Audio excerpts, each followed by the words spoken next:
Sahabat Oikumene, jumpa kembali dalam program Kristen dalam Berita, saya Santiani Manurung. Laporan MPH PGI kepada MPL PGI 2023. Kita tentu mensyukuri capaian pembangunan nasional di bawah kepemimpinan Presiden Joko Widodo yang menumbuhkan harapan akan masa depan yang lebih baik bagi bangsa kita.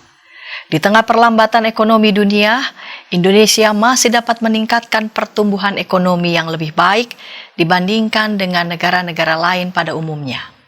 Hal tersebut tercermin dari pertumbuhan ekonomi Indonesia selama 2022 yang mengalami peningkatan signifikan di atas 5%. Demikian pernyataan Pendeta Gomar Gultom dalam pengantar laporan MPH PGI kepada peserta sidang MPL PGI 2023.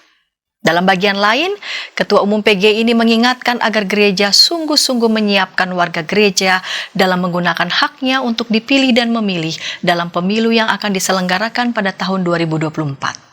Ia mengingatkan bahwa peran gereja melalui para pemimpin gereja adalah mempersiapkan warga menjadi politisi andal, mumpuni dan beriman teguh, dan bukan mengambil alih tugas tersebut secara langsung dengan ikut berkompetisi dengan warga jemaat melalui kontestasi pemilu, baik sebagai peserta maupun sebagai tim sukses.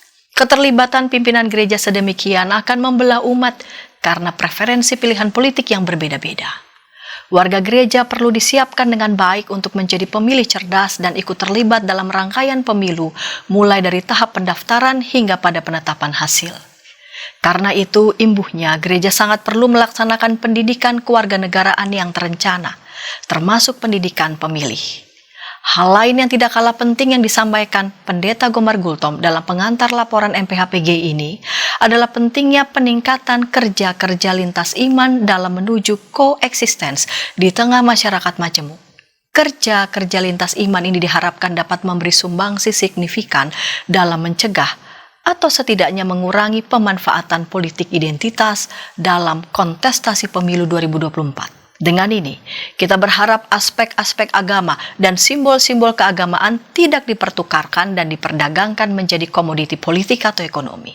Pada bagian akhir pengantarnya, Pendeta Gomar Gultom memberi catatan tentang gerakan Oikumene di Indonesia.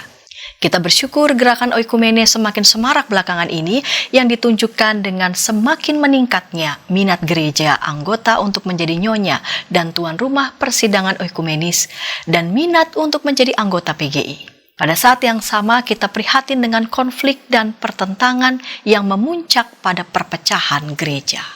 Sampai saat ini kita masih menghadapi realitas dualisme kepemimpinan setidaknya di 3 sinode gereja anggota PGI.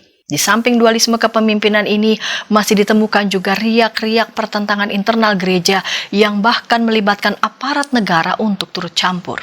Belum lagi, model-model suksesi kepemimpinan di beberapa gereja anggota yang telah berubah menjadi tontonan ketimbang tuntunan kepada umat. Dan sikap-sikap kepemimpinan gereja yang sering memukul daripada merangkul. Kita berharap arus balik dari gerakan Oikumene ini dapat segera diatasi. Demikian Kristen dalam Berita kali ini dari YKB GKI TV untuk gereja-gereja di Indonesia. Saya Santiani Manurung, sampai jumpa.